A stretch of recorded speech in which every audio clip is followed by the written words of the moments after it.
अस्सलाम वालेकुम रहमतुल्लाहि वबरकातुहू। दोस्तों, आप खान सर की इस वीडियो को लाजमी सुने।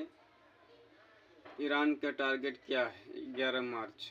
11 मार्च से ईरान क्या करेगा? जितने मिडिल ईस्ट के देश हैं उनके पास पीने का पानी नहीं है, तो उनके पास डीसैलिनेशन प्लांट है। इन डीसैलिनेशन प्लांट के ऊपर ये अपने ड्रोन से हमला करके इसे तबाह करेगा। और अगर यहां पे आतंकवाद जैसी घटना पनपी या फिर मानवता लांघने का काम ईरान ने किया, तो इन ड्रोनों के अंदर कुछ नहीं करना, इसे केवल पारा भर देना है।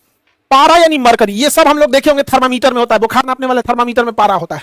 अगर ये पारा पानी में मिल गया तो पानी जैसे हम पिएंगे या वो पानी खेत में जाएगा, पेड़ पौधे उसे सोखेंगे, उससे सब्जी या फल बनेगा, उसे जैसे हम खाएंगे तो वो पारा हमारे ब्लड के थ्रू ब्रेन में चला जाएगा और हमें एक बीमारी हो जाएगी, मिनीमाता बीमारी। जापान में गलती से पारा के रिसाव से बहुत भयानक फैला हुआ था और पूरे शरीर में लकवा मार देता, हिलता ही नहीं, पैरालाइसिस हो जाता, पूरा शरीर, दिमाग काम नहीं करेगा यहाँ पे। तो जो इसने डीसैलिनेशन प्लांट पे मारा है उसमें पारा भर के मारेगा तो बचा हुआ मान के चलिए इधर का डीसैलिनेशन प्लांट उड़ गया तो यहाँ का पानी सप्लाई बंद होगा, यहाँ का तो चालू होगा, लेकिन तो पारा मार देगा तो यहाँ का पिया नहीं बनेगा। तो जो डायरेक्ट गया वो गया, इनडायरेक्ट गया वो भी गया। तो ये बहुत भयानक मारने वाले हैं सब यहाँ पे, और ये लगभग मारना चालू करेगा 11 मार्च से। जितने भी लोग, इनके पास पानी नहीं है, ना कुवैत के पास है, ना अरब के पास है, ना Bahrain, Qatar, UAE, Oman, Iraq, किसी के पास पानी नहीं, मार को तबाह कर देगा। ईरान के पास भी उतना पानी नहीं है, लेकिन वो तो मर रहा है, उसके सुप्रीम लीडर को मार दिया गया, तो क्या करेगा? किसी भी देश का, श्रीलंका के राष्ट्रपति को मार देगा तो श्रीलंका का आदमी क्या करेगा? बांग्लादेश के राष्ट्रपति को मार देगा तो क्या करेगा? हमारे भारत के राष्ट्रपति को किडनैप कर देगा, मार देगा, क्या करेगा? सब जाना चल चल के बड़ी मार मारेंगे हम लोग। बिहारी सबसे आगे रहता है इस सब में। दुनिया में किसी को पता नहीं है कि युद्ध क्यों हो रहा है, इजराइल क्यों मार रहा है इसको, अमेरिकी नौसेना क्यों मार रही है, किसी को पूछिए क्यों मार रहा है,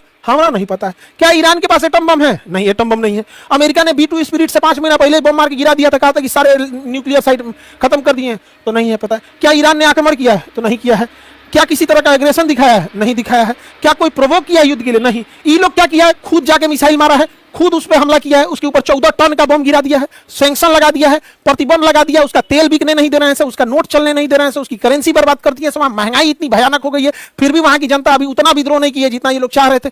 किसी को नहीं पता चल रहा है। यही रीजन है कि खुद इसका अमेरिका का विरोध हो रहा है। रूस ने विरोध किया, खैर रूस और चाइना तो नेचुरल दुश्मन है, लेकिन स्पेन अमेरिका का साथी होते भी विरोध कर रहा है, अमेरिका, ब्रिटेन भी विरोध कर रहा है, फ्रांस भी विरोध कर रहा है। सिक्योरिटी काउंसिल में भी जब यह मैटर गया, इवन जब 1945 में यूनाइटेड नेशन ऑर्गेनाइजेशन की गठन हुई थी, इसने कहा था कि हम तृतीय विश्व युद्ध नहीं होने देंगे, तो इसके संविधान को चार्टर्ड कहते हैं। तो इसके संविधान अर्थात चार्टर 2 में लिखा गया है कि कोई देश किसी दूसरे देश की संप्रभुता में मतलब कोई किसी प्रकार का खलल नहीं करेगा, दूसरे देश की संप्रभुता या जमीन नहीं कब्जा करेगा, दूसरे देश पर हमला नहीं करेगा। लेकिन खुलेआम चल रहा है, नियम कानून गरीब देशों के लिए होता है। अमेरिका और वेस्टर्न कंट्री का कहना है कि ईरान अपने महिलाओं पर अत्याचार करता है। मतलब वही वेस्टर्न कंट्री जो महिलाओं को नंगे घुमाते हैं सब, वही वेस्टर्न कंट्री जो F3 फाइल में छोटी छोटी बच्चियों का रेप करते हैं, काट के खा जाते हैं सब। हमारे यहाँ हमें मीडिया, बाप रे बाप, भारत के लिए सबसे बड़ा खतरा, गृह युद्ध कराएंगे सब मीडिया, सब न्यूज चैनल पे बैठी 20 कन्याओं को कुछ नहीं दिखता है, तबाह कर देंगे सब पूरे घर द्वार को यहाँ पे। इसके हिसाब से